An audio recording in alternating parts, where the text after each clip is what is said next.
Not just a stutter, by the way. Let's jump to this very Tim Pool-esque story from the Daily Mail. Oh my goodness. Half of Americans expect a second civil war within years. More than 40% agree with great replacement theory, and nearly a fifth expect they will choose to bring a gun to a violent political... What? Wow. Whoa. Alarming poll shows. How do you poll that? That's bold. Call 1,000 people and be like, do you plan on bringing a gun to a political event? Like, yes, I do. Okay. Indeed, I do. Can I recommend against that? Half of Americans expect to see a second civil war within years, and nearly a fifth say they could one day be toting guns at a political face-off themselves. Wow.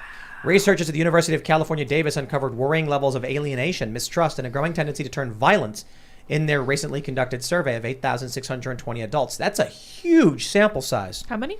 8,620. Oh, wow. That's like 4 times what's considered a good number. Let me tell you why I think it's worse than people realize. Because when I'm talking to a lawyer, they say, pick your jurisdiction based on which president appointed them. And I'm like, okay, that's not a tenable circumstance. You can't have a country where this district judge is a Biden, this one's Trump. So what's your case for and against? Okay, then go to the Trump one. If it's like that juror in the Bannon thing who said, I don't care what he says because of who he affiliates with. It doesn't matter. If you're a conservative and you're in D.C. on trial, locked up. If you're a liberal on trial, now you're fine. They'll release you. What's the great replacement thing they're talking about? Browning of America. It depends on who you ask, but it's basically that immigration is displacing natural-born Americans. And then there's the white nationalist version. So like the left will say it's always the idea that white people are being displaced by brown people.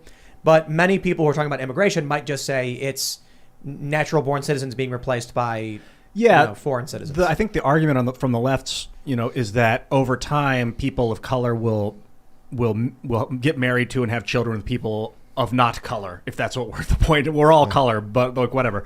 The people of European ancestry will get with people from South America or whatever. And then their children will be mixed.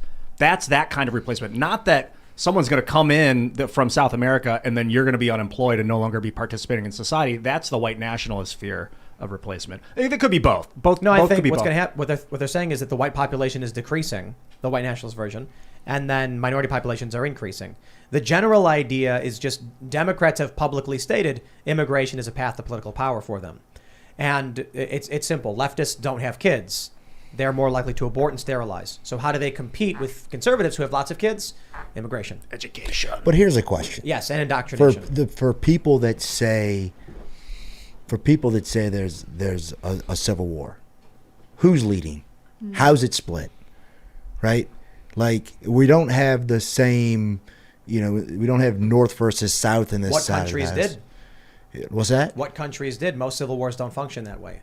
Most civil wars are like random factions all over the place that eventually coalesce when fighting starts. So the U.S. is unique in that you had a union of states break apart, and then the union was like, you can't break apart, invaded the South, teams up or whatever, joins forces. Most civil wars are like a random faction with a weird name starts fighting in one area against the government, then other factions pop up, then eventually groups coalesce and then they're fighting each other.